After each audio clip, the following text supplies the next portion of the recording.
Hello everyone, welcome back to the channel maths रास्ता। मैं करवा रही हूँ क्लास 9th की जो आपकी न्यू एनसीईआरटी है गणित मंजरी, उसका चैप्टर नंबर 4 है। चैप्टर का नाम है एक्सप्लोरिंग एल्जेब्रिक आइडेंटिटीज। इससे रिलेटेड मैंने वीडियोस पहले भी पोस्ट किए हैं, आप प्लीज उसे चेक करिएगा। एक्सरसाइज 4.1 हम कर रहे हैं। 4.1 के जो फर्स्ट क्वेश्चन है इससे रिलेटेड मैंने वीडियो पोस्ट किया है, प्लीज आप उसे देखिएगा। पूरा डिटेल्ड एक्सप्लेनेशन है और बहुत इंपॉर्टेंट है। जो इसमें आइडेंटिटी यूज की गई है वो बहुत इंपॉर्टेंट है। उसी से रिलेटेड हम क्वेश्चन नंबर 2 आज समझेंगे। क्वेश्चन में दिया है यूजिंग द सेम आइडेंटिटी। जो क्वेश्चन नंबर 1 में आइडेंटिटी गिवन है उसी आइडेंटिटी का हमें यूज करना है जो यहाँ पर गिवन है। a plus B the whole square is equal to a square plus 2ab plus b square. इसी का यूज करके हम इस क्वेश्चन को सॉल्व करना है और find the values of the following. कुछ नंबर्स यहाँ पे गिवन है, उनको हमें इसी आइडेंटिटी का यूज करके सॉल्व करना है। तब हम उसे कैसे सॉल्व करेंगे, हम चलते हैं नेक्स्ट स्क्रीन पर। फर्स्ट क्वेश्चन जो है इसमें हमारा जो दिया है 64 द होल स्क्वायर। एक्चुअली जो हमारी आइडेंटिटी है वो a plus B the whole square के बारे में है। अब इस आइडेंटिटी में आप यहाँ पर देख सकते हैं कि दो टर्म्स हैं। फर्स्ट टर्म है वो added with the next term है, तो हमें भी इसको इस फॉर्म में ब्रेक करना होगा कि इस आइडेंटिटी में ये सेट हो पाए। तो हम क्या करेंगे, जैसा कि हमें पता है, हमने प्रीवियस क्लासेस छोटी क्लासेस में ये सीख रखा है, कोई भी गिवन नंबर होता है हम उसे एक्सपांडेड फॉर्म में लिखते हैं तो ये वंस प्लेस और टेंस प्लेस के अकॉर्डिंग डिस्ट्रीब्यूट हो जाते हैं। तो ऐसे यहाँ पर 64 जो एक सिंगल नंबर यहाँ पर 2 डिजिट नंबर था उसे हम लिखेंगे 60 प्लस 4, तो भी आंसर में कोई डिफरेंस नहीं आएगा। बट बेनिफिट ये होगा कि ये इस आइडेंटिटी में सेट हो जाएगा।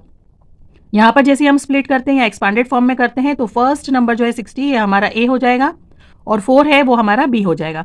तो यहाँ पर हम उसको लिख सकते हैं जैसे कि यहाँ पर लिखा है a प्लस बी, तो हम लिख सकते हैं 60 प्लस 4। अब यहाँ पे स्क्वायर लगा हुआ है तो हम यहाँ पे स्क्वायर प्लेस करेंगे तो ये a plus B the whole square form में यानी आइडेंटिटी फॉर्म में कन्वर्ट हो चुका है। यहाँ पर ये एक्सपांडेड फॉर्म में है तो वैल्यू पुटिंग करेंगे और आंसर कैलकुलेट करेंगे कि कैसे आएगा। a स्क्वायर मतलब फर्स्ट टर्म का स्क्वायर जो कि है 60 square added with 2 into product of both the numbers, तो यहाँ पर 2 लिख देते हैं। दोनों नंबर का प्रोडक्ट आएगा 60 into 4 added with the B value, जो बी की वैल्यू हमारी उसका स्क्वायर आ जाएगा जो कि है 4 स्क्वायर। हमें पता है 60 का स्क्वायर मतलब 6 6 फर्स्ट नंबर की बात कर रहे हैं, यहाँ पर 6 6 36 हो जाएगा। जीरो भी दो रहेंगे तो इस कारण से वो दोनों जीरो हम यहाँ पर प्लेस कर देते हैं, तो 3600 यहाँ पर आएगा। एडेड विथ सारे नंबर्स का मल्टीप्लीकेशन करेंगे, 2 6 12 12 4 48 और ये वाला जीरो यहाँ पर आ जाएगा। ऐसे यहाँ पे थर्ड टर्म की बात करते हैं 4 4 16 क्योंकि स्क्वायर है तो यहाँ लिखते हैं।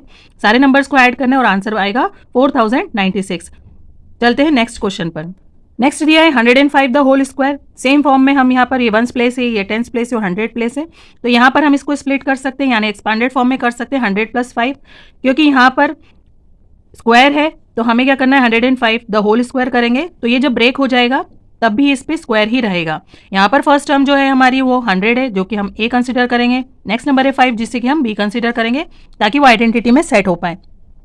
फर्स्ट टर्म का स्क्वायर मतलब 100 का square added with 2 into product of both the numbers मतलब 100 मल्टीप्लाइड बाय 5, तो लिखेंगे 2 multiply 100 into 5 added with the B square मतलब कि बी जो हमने 5 लिया उसका स्क्वायर करेंगे। 100 इंटू 100 यहाँ पर 10,000 हो जाएगा, multiplied with all the numbers will result in 1000। 5 का स्क्वायर मतलब 5 5 25 एडिंग ऑल द नंबर्स यहाँ पर हमारा आ जाएगा 11,025। चलते हैं नेक्स्ट नंबर पर। थर्ड है 205 the whole square. Same form में हम स्प्लिट करेंगे 200 प्लस 5। अब यहाँ पर स्क्वायर था तो हम यहाँ पे 205 पे भी स्क्वायर प्लेस करें, उससे क्या होगा कि जो एक्सपांडेड फॉर्म है उस पर भी स्क्वायर आ जाएगा और ये बन जाएगा a plus B the whole square के आइडेंटिटी अकॉर्डिंग। a हम जो यहाँ लेने वाले हैं वो है 200, b जो हम यहाँ लेने वाले हैं वो है 5। वैल्यू पुटिंग करेंगे a स्क्वायर मतलब 200 का square multiplied with product of both the numbers मतलब 200 और 5 मल्टीप्लाई होंगे। एडेड विथ b मतलब यहाँ पर आइडेंटिटी में गिवन है तो b हमारा 5 है उसका स्क्वायर करेंगे, मल्टीप्लाई करेंगे हमें मिलेगा 40,000 मतलब 2 2 4 और जितने भी जीरोस है उस अकॉर्डिंग 2 जीरोस तो इसके रहेंगे, नेक्स्ट 200 के भी रहेंगे वो हम पीछे प्लेस कर देंगे। 2 मल्टीप्लाई 5 करेंगे तो हमें 20 मिलेगा और ये दोनों जीरोस उसके पीछे प्लेस हो जाएंगे मतलब 2 2 4 4 5 20, तो ये उसका रिजल्ट है और जो दोनों जीरो है वो हम पीछे प्लेस कर देंगे। 5 का स्क्वायर होगा 5 5 25, वो हमने यहाँ पर लिख लिया है। सारे नंबर्स को ऐड करेंगे हमें आंसर मिलेगा 42,025। तो ये तीनों क्वेश्चंस के एक्सप्लेनेशन मैंने कर दिए हैं जो क्वेश्चन नंबर 2 से रिलेटेड थे। वीडियो अच्छा लगा है, समझ में आए तो प्लीज़ चैनल को सब्सक्राइब करें। मिलते हैं नेक्स्ट वीडियो में, तब तक के लिए बाय बाय, टेक केयर।